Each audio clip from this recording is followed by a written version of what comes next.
Hi guys, Nick here from Conservation Careers and welcome to the podcast. Now, have you ever had a big idea that grabbed your attention and really got you excited? And if you have, did you know how to start turning your idea into reality? Well, today's guest is a career switcher doing just this.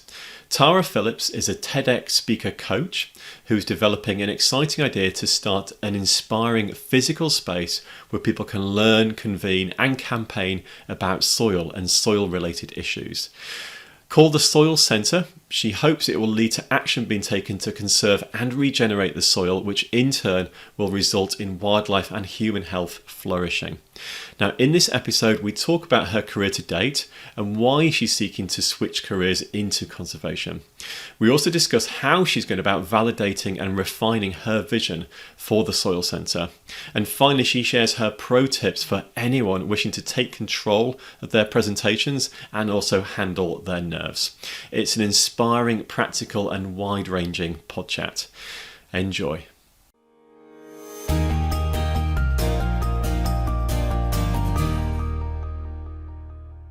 So my name is Tara Phillips. At the moment, I am a presentation and communications coach and trainer who is making a career switch to enable me to do something about the biodiversity crisis.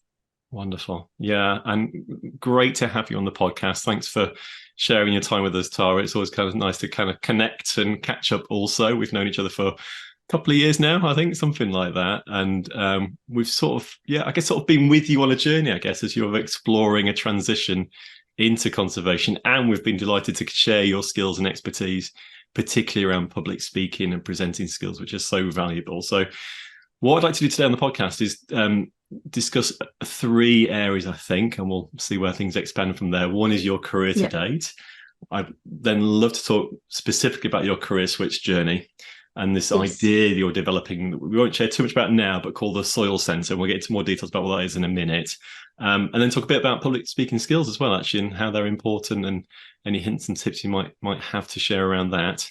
But let's start with your career today. Let's just sort of set the scene. Like, who are you, Tara Phillips, and what have you done leading up to this day? What have been the kind of key milestones? Like, if you could sort of, pick out some highlights. Well, it's funny because one of the things that I always say is that I found out what I wanted to do when I grow up at 38. So it's been quite it certainly hasn't been a linear career path, that is for sure. So this is now my third career switch already. Wow. I started off in my 20s doing PR and marketing for fashion brands, specifically for footwear brands. And I got to my late 20s and I thought, you know what? Women do not need help in buying shoes. They are really, really good at doing that already. And I wanted something with a little bit more soul, pun intended. Very good. And so I retrained to be a life coach. And so for a good couple of years, I worked with people, taking them from where they were to where they wanted to be. You can probably hear I'm a Brit, but I've been living in Amsterdam for about 25 years now. So this was for expats in Amsterdam. Mm. And during this time, I thought, I know, I will expand my business to run workshops. Apart from I'd never actually really spoken in public before. So I thought I better learn how to do that well first. So I joined an organization called Toastmasters. Mm-hmm. And that's a global organization that has clubs all around the world where you develop your public speaking and leadership skills. So I joined that, and that was where I fell in love. I fell in love with public speaking. I loved writing my own speeches. I loved delivering them. I just became a public speaking kind of geek, really. And during this time, I discovered TED Talks and TED.com and got absolutely blown away by them. Started knocking on the door of TEDx Amsterdam, offering my speech coaching skills. And so it was at TED that it was basically the first time that I became a speech coach, where I put together coaching skills that I'd had and the oratory skills that I'd been developing over the previous 5 years. So I then, at 38, changed my life coaching practice to a speech coaching practice. And for the last 12 years, I've been developing that business so that now not only is it speeches and public speaking, but it's also meeting skills, conversational skills, anything that kind of comes under that kind of interpersonal communication kind of umbrella, so to speak. Fantastic. Yeah. And it's funny when you look back, often careers are squiggly, aren't they? And you can sort of draw a straight line when you look back that one led to the other, but it never feels like that at the time. You're just sort of following the passion, slowly figuring things out, moving to the next thing. And I guess for you, sort of TED Talks came along at the right time. They've been around for, I guess, the best part of a decade now, but they've absolutely changed the way people do public speaking and the expectations of an audience too about what a good speaker is. Absolutely, absolutely. So when I first discovered TED Talks, they were just coming online. So Chris Anderson had taken over the license. And before that, it had been invitation only, in-person only events. And he basically opened it up to the world. And yeah, look at the impact that they're having. Yeah, it's amazing. Incredible. That's amazing. Yeah. So you said at the top there you've had 3 career switches. I think you've identified or talked about 2 then. Yes. So far. And the thing we'd like to talk about today really is a current transition that you're developing, exploring the journey that you're currently on. So you're sort of Indeed. leaning into wildlife conservation. Yeah. Yes. Where's that passion coming from, or what's drawing you in, or what's creating that inspiration for change? So if I look back to my childhood, I grew up in suburban London, and across the road from where I lived, there was a pond, and I can remember spending so many hours by that pond with the frogs and the newts and the dragonflies. And I started doing a biology A level, and I really felt that my career was going to be taking that kind of route. Until, as a 16-year-old vegetarian, I was told in my biology A level that I would have to cut up a frog, and I refused to do it. Mm. And it meant that I stopped the biology A level course. Mm. So who knows where my career would have gone had I continued. But it means that there was always something there. You know, I've always been a nature lover as much as I can be for being a city person. Mm-hmm. And like many people during COVID, I just came back to my love of nature. I read a lot more books. I took an ecology course online through the University of Leeds. And I just really connected with what's happening with the biodiversity crisis in a really, really big way. Mm. And then quite early on, I met you through conservation careers, because I looked into and actually did do the Kickstarter course, which was super, super helpful. We then started talking a bit more, and I started working with you doing actually a presentation skills course. That was because at that point I thought, I know, I will add conservation as a customer segment to my current offering. At the moment I work with people in tech, in science, in business. So I thought, I know, I'll help conservationists. But then the most interesting thing happened, which was nothing. I didn't try and get new clients in the conservation space. Just did nothing. And it was like, hang on a minute, what's happening here? Why am I not in action about something that's really important to me? Yeah. And when I reflected, I realized it was because I wanted to be doing something a lot more direct. I didn't just want to be coaching conservationists. I actually wanted to be there doing it myself, really having an impact a lot more directly. So that's where it's kind of come from now, going on a journey of, well, what could that be? Yeah. That's really fascinating. And I hadn't appreciated that actually. I remember talking, way back when about transferring your skills into the sector, growing your portfolio, and they're such valuable skills. And we'll talk about that in a bit.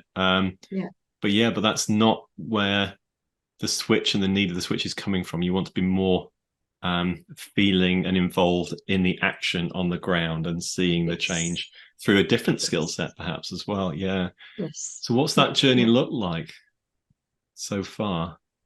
So when I made that decision, and anybody who's had life coaching, one of the exercises is that you imagine that you're lying on your deathbed, and like what do you want to see has kind of happened in your life. So I did that exercise for myself. Yeah. Um, and all I knew is that I wanted to lie on my deathbed, just knowing that I had done something towards the biodiversity crisis. Now, obviously, that's huge. That is so wide. So I was like, okay, what am I going to do to kind of focus that in more? So I read lots of books. I went to talks. I watched movies. I spoke to people. I basically just put my feelers out in any which way to start off with. And through starting to do permaculture volunteer work at a city farm, I got introduced to a movie called Onder het Maiveld, which in English is something like below ground level, something like that. And it was about soil. And it was about how soil is just so important. During this time, I was also reading Isabella Tree's book, Wilding, and there's a lot in her book about soil as well. So there's just started to be all these kind of like bits that were all coming together about soil. Now, I have to admit, when I actually was watching this movie about soil, they're using the most modern filming technology. So you actually really see what's happening in the soil, right down to the nematode level, the earthworms. All of a sudden, that ecosystem comes alive in a way that, at the moment, when we look with our naked eye, we just can't really see and appreciate.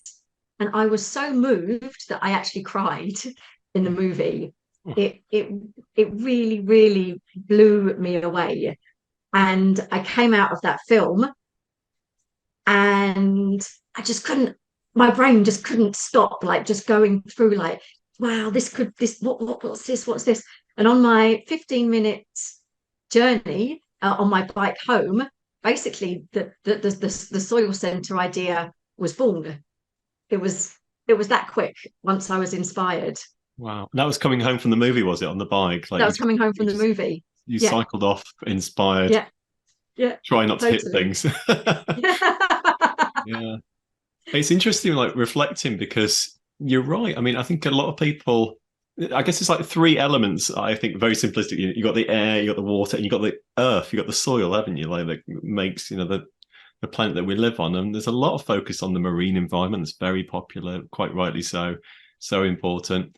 We talk a lot about emissions and climate change and air quality, but there's not as much debate, I feel, about the soil and what is hidden under our feet and the amazing ecosystems, the connections between different plants and trees, and Yes, it yes, is the absolute foundation for life, really, and growth. yes, exactly. And for the most part, it's that 5 centimeter topsoil, Yeah. that is responsible for like 95% of like nearly all life on Earth. It's incredible, and the amount of degradation that has happened already, but also combined with just so much new research and scientific insights means that we're really at a great ripe point for really changing the way that people view and act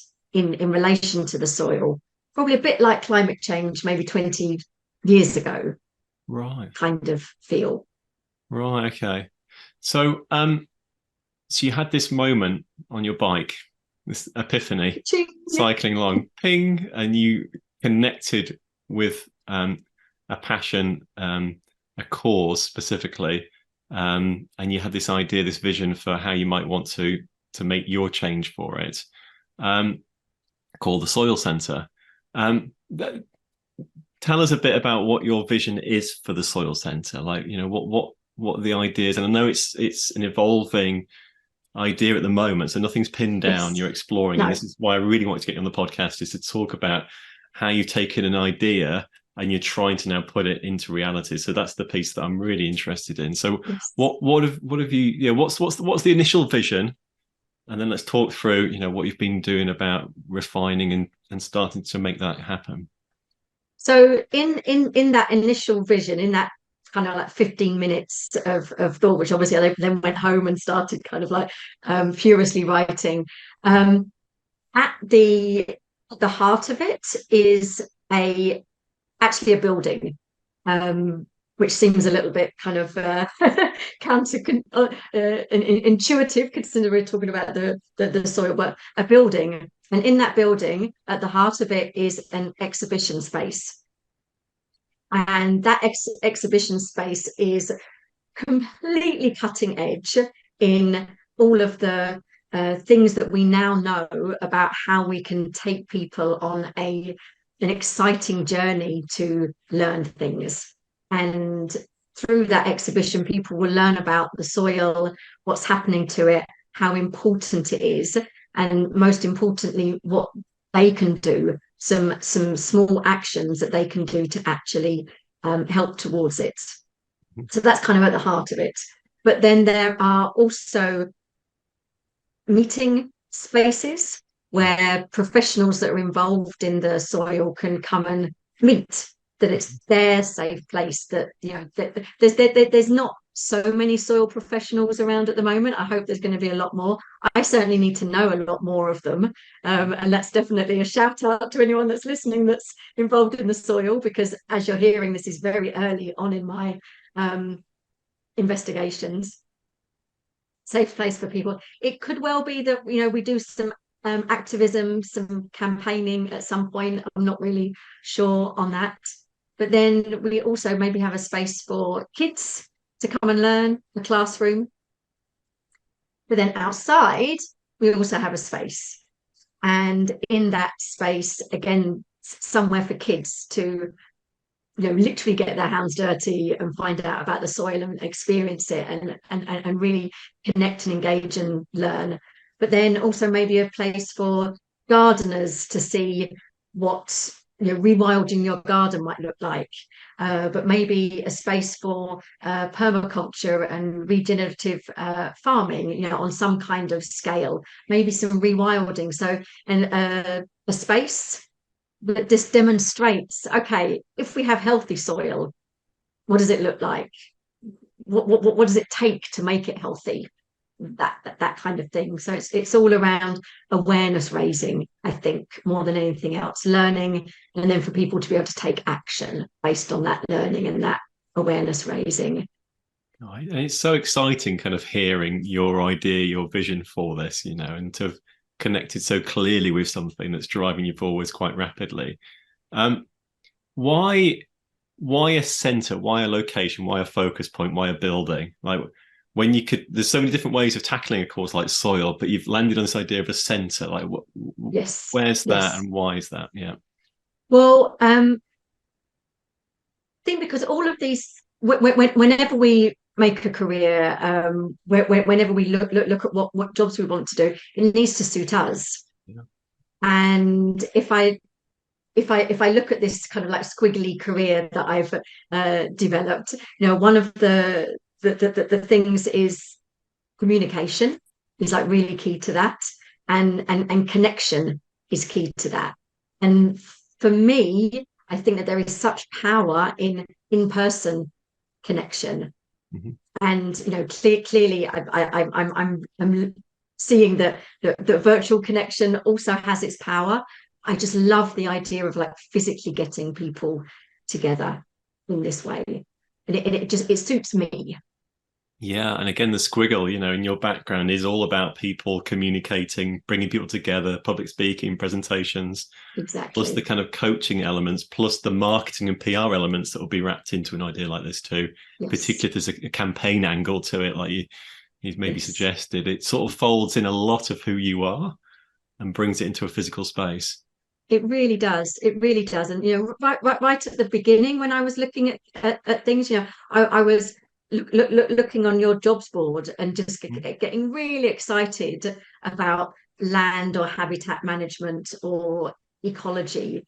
Um, but I also need to be, realistic about what's what's possible taken, my whole life, but also, harnessing the skills that I have already, harnessing not only my loves but my talent. It just seems to more make sense to do something like this than maybe to completely retrain as maybe a traditional conservationist. Yeah, yeah, I love it. Yeah. Talk to me a little bit about how you fleshed your idea out then. So you got off your bike, you've described now the vision that you currently have and where you see things going, and no doubt it will change and evolve and you'll learn and adapt and whatever. But like physically, what did you do? Did you notebook it out? Have you got a big storyboard? Like what's been your actual process of just clarifying, and getting excited and processing? Yeah. And Exactly. So I do have I've got a couple of Word documents which are, for the different sections that this could be. I've got a Excel spreadsheet on, where I am in the different areas, who I've spoken to. And I think that's probably one of the main things, that I have spoken to so many people yeah, about this. Um, I have I totally appreciate that I know basically nothing around all of this, and there are experts everywhere. And I've just got in contact with as many key influencers, as many experts as possible, and just put it out there, basically.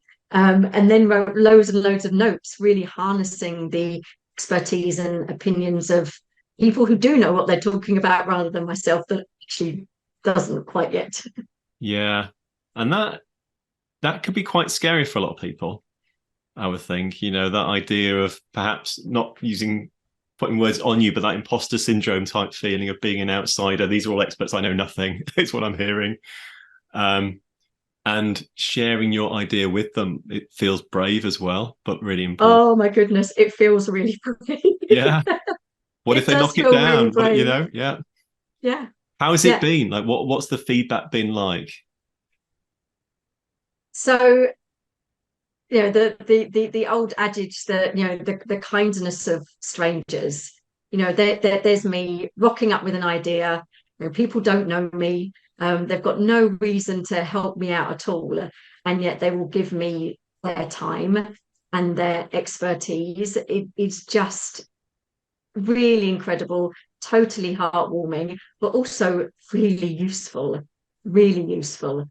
Um, if we talk about kind of imposter syndrome, I think that, one of the great things is that I am coming into this at 50, having done 25 years of personal development Yeah. and always doing personal development. I think that that's really important. I'm working with Christy, she's my coach, and things that come up. Who am I? Who am I to be doing this? And quietening down those conversations. Well, who am I not? Hmm. If I don't do this and nobody else is going to do it, and then there's one less person fighting the biodiversity crisis. It is the way that I'm looking at that. Yeah. Yeah. I love that. Yeah. And the power of convening and the power of confidence and refining an idea through sharing feels really important in this. Yeah. So it seems to me what you've been doing is trying to reach out to as many people working in the sector as possible and trying to get as many introductions as possible and introductions from introductions and using that kind of network effect. And I've been so Indeed. impressed by that. I mean, it's been amazing. You had a trip to the UK a month or two Yes. back, didn't you? And Yeah. Yeah. toured around and saw different people working and doing different things, rewilding projects at NEP and Yeah. Yeah. organic farms, things like that. Yeah. So it's been quite the journey, and really, what's been the purpose behind all that? Like, what are you trying to achieve through talking to people? Well, the first thing is, could this be possible? Yeah. I think is the biggest thing. Very much aware of. I'm an absolute outsider. Um, will this be a vehicle for me achieving my goal of doing something towards the biodiversity crisis? Is like the biggest question. And then also narrowing it down, because as you can probably hear, I want to be everything to everybody Yeah. at the moment. And that's just, maybe that's possible. Well, no, that would be possible somewhere along the line, but you have to start somewhere. Yeah. And where's the best way to start? Where's the most powerful way to start? Also, there's this darn thing that gets in the way called money. Ah. And Oh. yeah, is it going to be a business? Is it going to be a non-profit? I've been to lots of investor evenings. I've spoken to fundraisers. I have, looked into grants and subsidies. There's also the money side of things that I can also speak to investors about, get their opinion. Can this be a business? Is it more likely it's a non-profit? Those kind of questions. Should it be rural or urban? You know, I'm an urban chick. I know a lot more about cities. You'll have a lot more footfall in cities if you want the exhibition and the accessibility. However, you've got land rurally that would make it all a lot more easy to develop, but maybe harder to get people to come to you. Lots and lots of things that I've been having some fascinating conversations with people about. Yeah. So you're sort of validating the idea, you're Yes. refining the idea, Yes. and sort of moving it forwards with input from, let's call them experts, but I don't like that Yeah. word, but yeah, Yeah. Yeah. around Yeah. that. Yeah. It's interesting actually, as you sort of sharing, and it's quite a classic, almost like a brainstorm type process, isn't it? Where initially there's lots of ideas, it could be 1,000 different things, and then how do you then refine that down to the few that you really want to land on and move forwards immediately, or in the first instance. I Yes. heard a story about Walt Disney. I don't know how true this is, but like Walt Disney's process, he's got two rooms.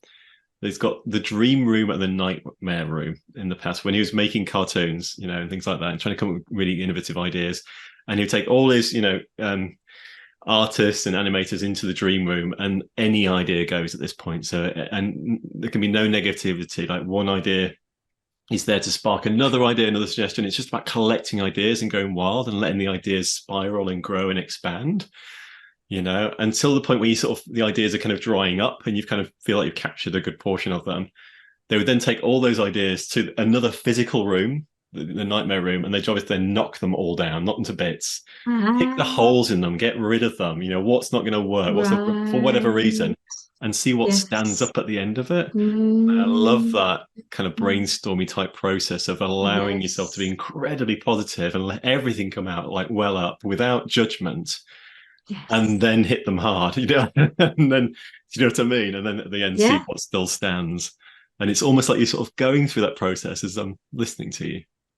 I am. I am. Maybe I'm not being harsh enough. I love this idea of a nightmare room. It might help me get to my decisions maybe a little bit quicker, just to Or really. maybe you're still in dream mode though. Maybe you're still capturing Yeah. ideas. Maybe it's still in the Yes. Yes. expansion. And, Good and what point. seems nice is you're enjoying that Good journey. point. Yeah, yeah. Um, what are the next steps then? Where do you see things going next, without commitments or timescales or any burden that maybe comes with that question? Like, where do you think you might go in, say, the next, I don't know, let's say 6 months, something like that? So I think that a, re a refinement of it. Yep. I think that probably working on what are the most important elements, what are the most viable elements, Mm-hmm. making some kind of business plan Mm-hmm. around it. I think the actual physical space is obviously a really big, not issue, element Yeah. in this, especially here in the Netherlands. I don't know whether you know, but we're the most densely populated country in the world apart from Japan. Really? So Yeah. there's not a lot of land out there to do something like this. So I think that that's also really important. And also just to keep it alive. It's since coming back from the UK when I had those really great conversations with people, you know, real life has really got in the way. I've got my own business to run. I've got two kids. Actually eking away just the time, the space, and the energy to develop something. What for me is certainly big and audacious. Mm-hmm. Uh, Takes work. It definitely does. Yeah. If people are listening to this, and we have an audience listening too, and at the end of the conversation, we'll switch to you guys and ask your questions too. But if people listen to this and they also have their own idea, their own interest, they're excited about something, like what have you learned through developing your own idea that you'd like to maybe share with them? Have you got any advice for someone listening that has an idea and they'd love to make it happen?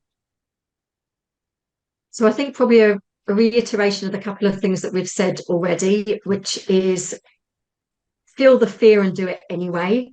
Um, the first emails that I sent, actually detailing the soil center. Oh my goodness! I mean, look, I'm putting my hand on my tummy Mm. now. I mean, I, I almost like felt physically sick because it just felt so nerve wracking. The vulnerability of I've come up with this idea. What do you think? Um, so I think it is taking a deep breath and being brave and getting it out there. And then probably the best thing that I've done is just say yes and yes and yes at the beginning. Is there a talk on, I don't know, urban biodiversity? Yes, I'm going. You know, is there a screening of this film about this? Yes, I'm going. I mean, my life was just full with yes, yes, yes. And then you can start refining and then saying no. You know, once you've actually probably got a little bit more of a clearer idea, if it doesn't come in with that idea, then it's time to start saying no. Otherwise, you can maybe kind of like get sucked into other things, or it's not the best use of your time. So I think that kind of like knowing when to say yes and no is pretty pivotal as Yeah. well. And then also the the American entrepreneur Jim Rohn, and I quote him a lot because he speaks a lot on public speaking and communication. Um, Says work on yourself more than you work on your job. Mm.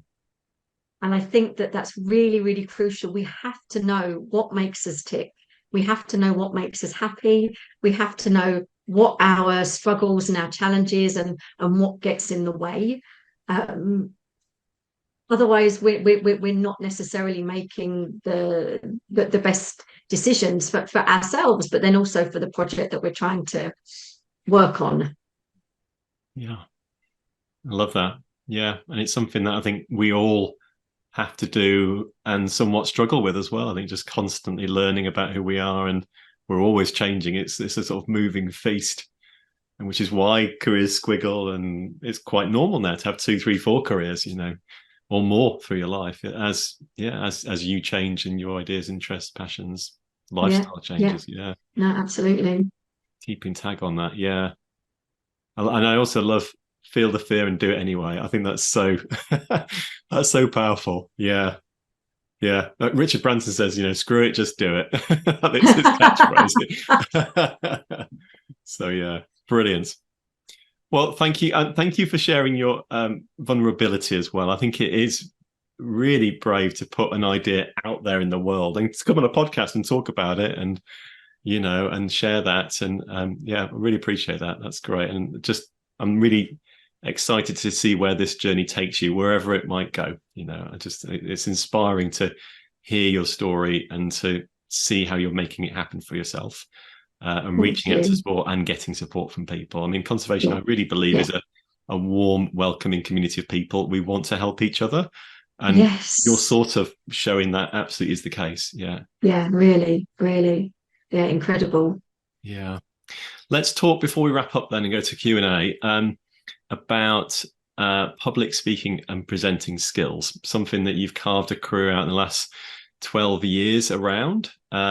We've developed a course together. We're not here to promote that. That's not the purpose, but be remiss not to mention it.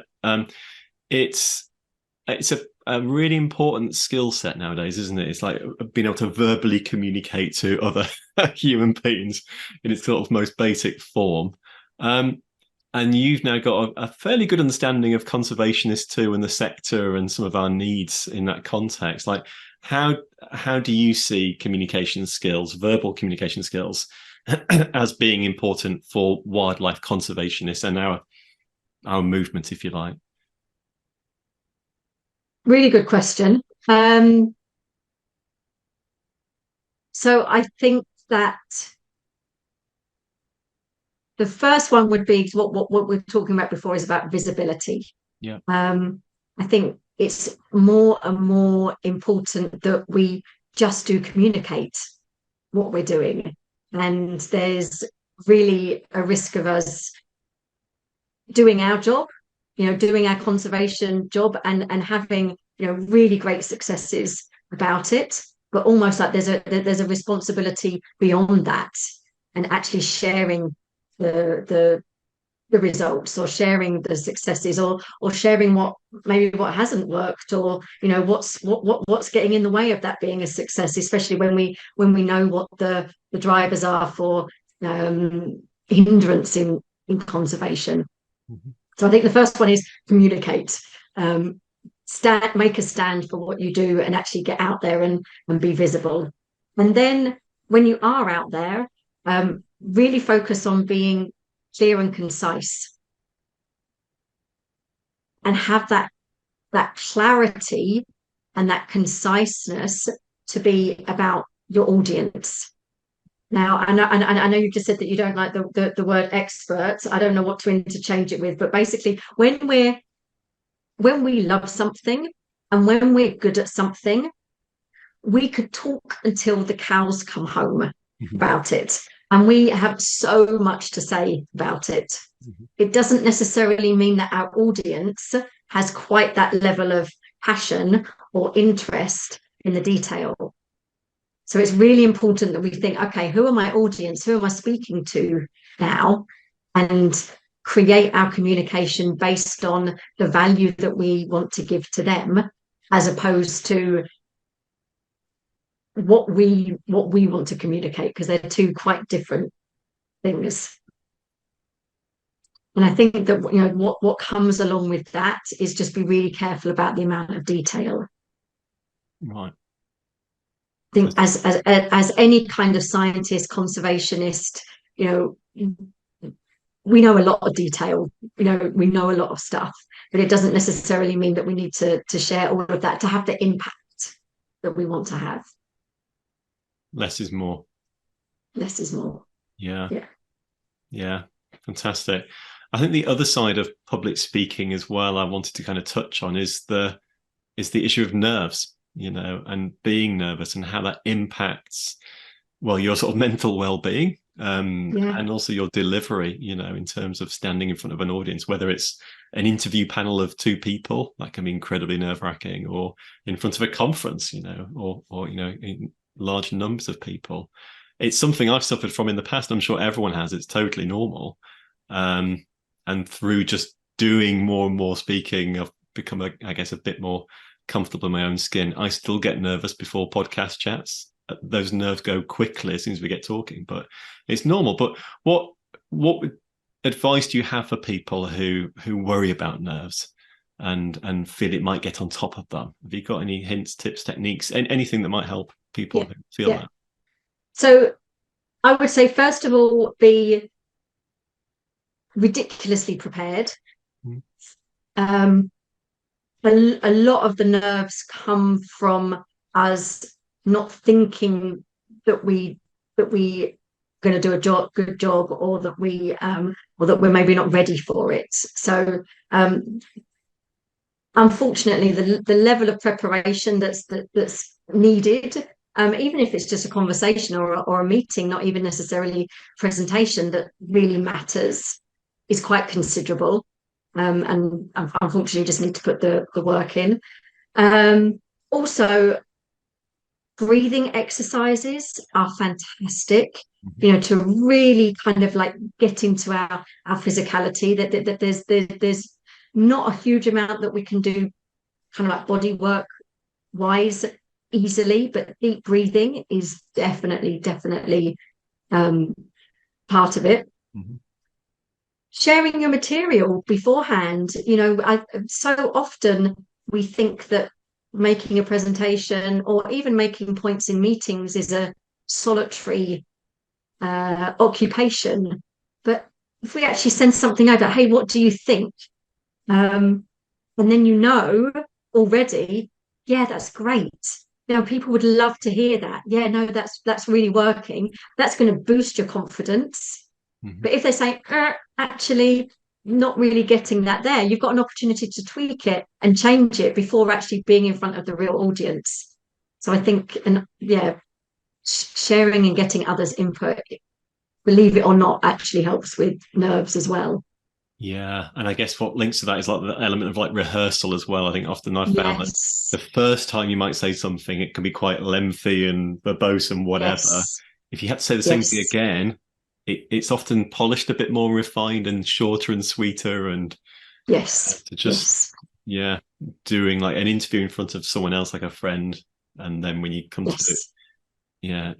in reality, it comes out more clearly, and you're a bit more comfortable with it too. So yeah. I have a little saying that you need to take it from the page to the stage. Mm.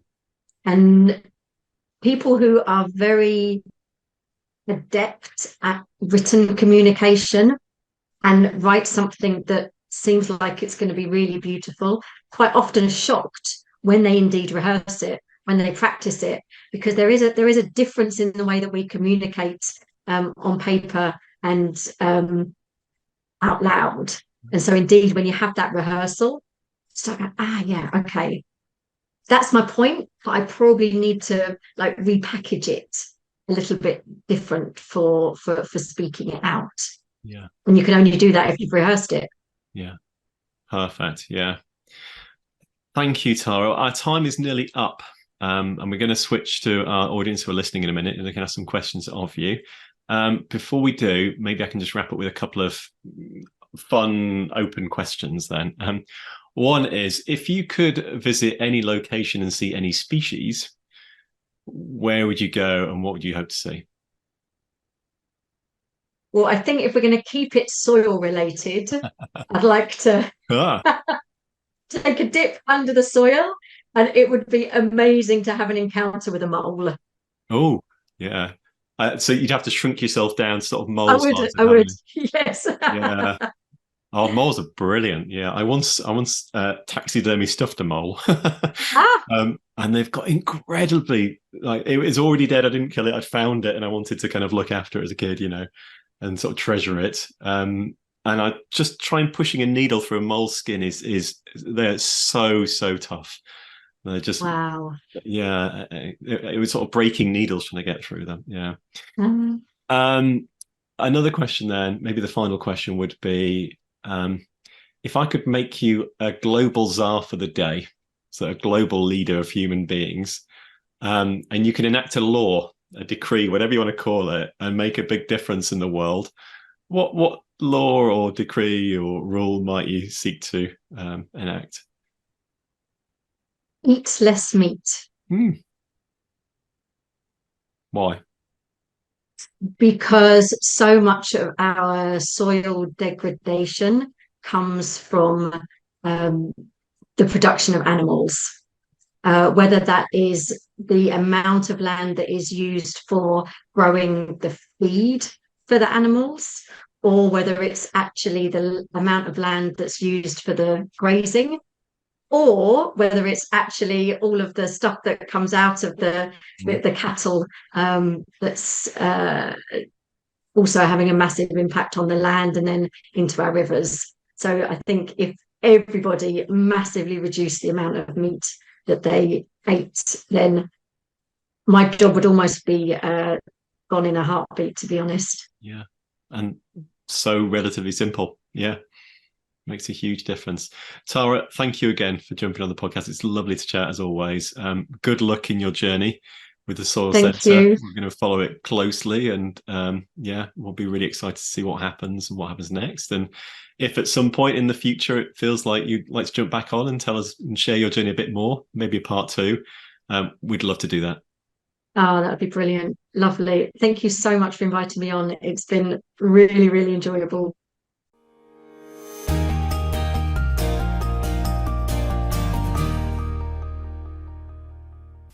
Okay, I hope you enjoyed that, everyone. If you did, then please do hit the subscribe button to get notified of new episodes as they drop. And also, please give us a rating or a review, because it really helps us to get in front of more people, and we really enjoy reading them all.